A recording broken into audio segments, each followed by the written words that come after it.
اور وہاں سے کچھ شہادتیں بھی آ گئیں. بہرحال جو چاند ہے اس کی ایک حقیقت ہے.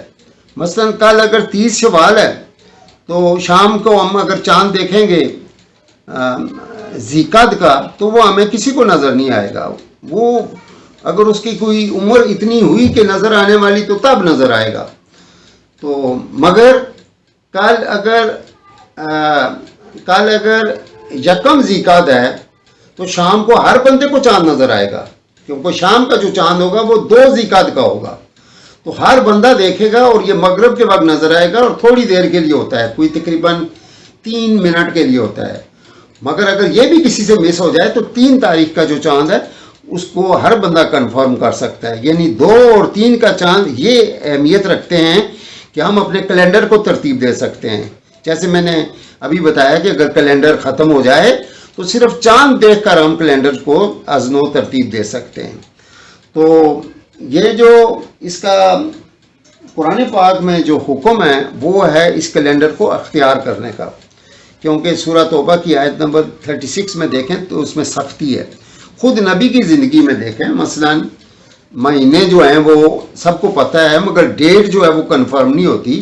تو اگر کبھی ہمارے نبی محترم نے سوال پوچھا ہو حضرت ابوبکر سے کہ آج کون سی تاریخ ہے تو مہینہ تو انڈرسٹوڈ ہے، وہ انہوں نے بتانی ہے یا رسول اللہ آج 20 ہے 21 ہے 22 ہے، جو بھی ڈیٹ ہوگی وہ بتائیں گے.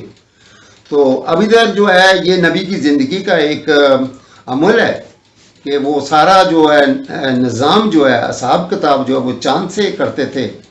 اور قرآن پاک میں بھی اس کا حکم ہے کہ اپنی جو حساب کتاب ہے اس کو چاند کے ساتھ جوڑو. سورہ یاسین کی ایک آیت ہے کہ میں نے چاند کی منزلیں، آیت 39، میں نے چاند کی جو منزلیں ہیں ان کو اس لیے قائم کیا ہے کہ تاکہ تم اس میں اپنے جو روزمرہ کی جو ڈیٹ ہے اس کو کنفرم کرو. اور وہ منزلیں طے کرتے کرتے ایک دن وہ سوکھی ہوئی شاخ کی طرح ہو جاتا ہے. یعنی یہاں پہ چاند کے غروب ہونے کی، غائب ہونے کی شکل کو بیان کیا گیا ہے. جبکہ سورہ بقرہ کی آیت 189 میں چاند جب نیا نکلتا ہے اس کا ذکر ہے. تو نبی کی زندگی ٹوٹل چاند کے ارد گرد رہی ہے. تو خود نبی کی جو پیدائش ہوئی ہے وہ بھی ربیع الاول کے مہینے میں ہوئی ہے. اور اس وقت جو کیلنڈر تھا وہ عام الفیل تھا، کیونکہ 1 سال پہلے ہاتھیوں والا وہ قصہ ہوا تھا تو جو خانہ کعبہ کو گرانے آئے تھے. تو اس میں وہ سال جو ہے عام الفیل چلا، ہاتھیوں کا سال. اور 40 سال نبی کے جب ہو گئے تو عام الفیل چلتا رہا مگر مہینے تو وہی رہے. تو اس کے بعد 40 سال کے بعد جب نبوت ملی تو 90 ہو گیا. تو اس طرح سے 13 سال مکہ میں رہے تو 90 رہا. جب مکہ سے ہجرت کر کے مدینے چلے گئے تو اس سے ہجری ہو گیا. تو اس طرح سے اس کی یہ والی کیفیت تو بدلتی رہی مگر اس کی اصل جو ہے مہینے اور مہینوں کا چاند کا دیکھنا یہ سب کچھ جو ہے وہ اسی طرح سے قائم رہا. تو اب اگر ہم چاند کا کیلنڈر نہیں اختیار کرتے جس طرح کی اس وقت ہو رہا ہے پاکستان میں کہ ہمارے پاس شمسی کیلنڈر ہے، کبھی آپ نے شمسی کیلنڈر کی حقیقت کو بھی دیکھا ہے؟ کسی نے نہیں دیکھا. قرآن مجید میں سورہ مائدہ کی آیت 72 ہے، لَقَدْ كَفَرَ الَّذِينَ قَالُوا إِنَّ اللَّهَ هُوَ الْمَسِيحُ ابْنُ مَرْيَمَ. وہ لوگ کافر ہیں جو یہ کہتے ہیں کہ مریم کے بیٹے حضرت عیسیٰ جو ہیں وہ خود اللہ ہیں. اب یہ دیکھ لو، یہ ایک حقیقت جو ہے قرآن میں بیان کی ہے. اور اسی طرح سے مائدہ کی آیت نمبر 17 میں بھی یہ بات آئی ہے مگر یہاں 72 میں پوری ڈیٹیل آئی ہوئی ہے کہ یہ کتنا بڑا شرک ہے. تو حضرت عیسیٰ نے اپنی زندگی میں یہ واضح کر دیا تھا قوم پر کہ میرے بعد شرک نہ کرنا، مگر انہوں نے شرک کر دیا اور آج وہ شرک کی زندگی پر قائم ہیں. اب مثلا ہمارے نبی کی پیدائش ہے 571 AD ہم لکھتے ہیں مگر کبھی ہم نے AD پر غور نہیں کیا. جس کسی کو پوچھو تو وہ ایک سادہ سا جواب دیتا ہے کہ it is after death of Christ AD. مگر نہیں، ڈیتھ تو چلو ان کی ہوئی نہیں ہے، وہ بھی ایک غلط بات ہے مگر اس سے بھی ایک زیادہ سنگین بات ہے. آپ نے سوچنا پڑے گا. آپ کو اس آیت کی گہرائی میں جانا پڑے گا کہ اے ڈی سے کیا مراد ہے۔ یہ لاطینی زبان کا لفظ ہے، اور یہ جو لاطینی زبان ہے یہ ایک پرانی زبان ہے۔ انگریزی جو ہے یہ بعد میں اس نے جنم لیا۔ یہ لاطینی زبان کا لفظ جو ہے اے ڈی مخفف ہے اینو ڈومینی کا۔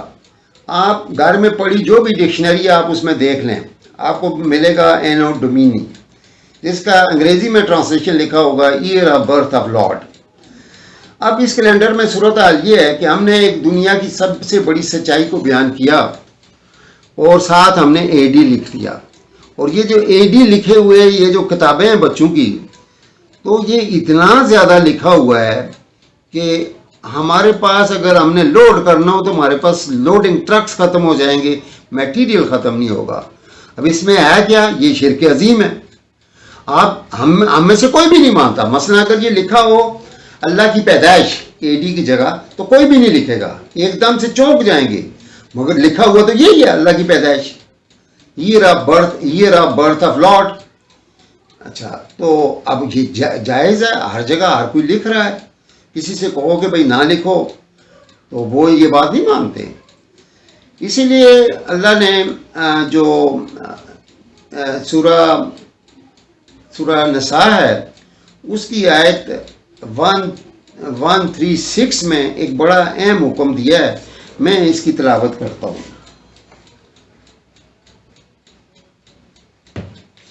اعوذ باللہ من الشیطان الرجیم، بسم اللہ الرحمن الرحیم۔ یا ایھا الذین آمنوا باللہ ورسولہ والکتاب الذی نزل علی رسولہ نزل علی رسولہ والکتاب الذی انزل من قبل ومن یکفر باللہ وملائکتہ وکتبہ ورسلہ والیوم الآخر فقد ضل ضلالا بعیدا۔ اب اس آیت کو جو بھی غور کرے گا تو اس میں اللہ کہتا ہے کہ اے ایمان والو ایمان لے آؤ۔ تو یہ ایک بڑی اہم بات ہے، یعنی اللہ کا ایک گلہ ہے، ایک شکوہ ہے کہ ایمان والے ہی ایمان نہیں لاتے۔ تو ایمان لانے کا جو مطلب ہے، مثلا ہم قرآن پاک ہے، اس کے بارے میں ہے کہ قرآن کی تلاوت اس طرح سے کرو کہ اس کا حق ادا ہو، حق کا تلاوت ہی۔ اللہ کو اس طرح سے مانو کہ اللہ کا ماننے کا حق ادا ہو۔ نماز اس طرح سے پڑھو کہ نماز پڑھنے کا حق ادا ہو۔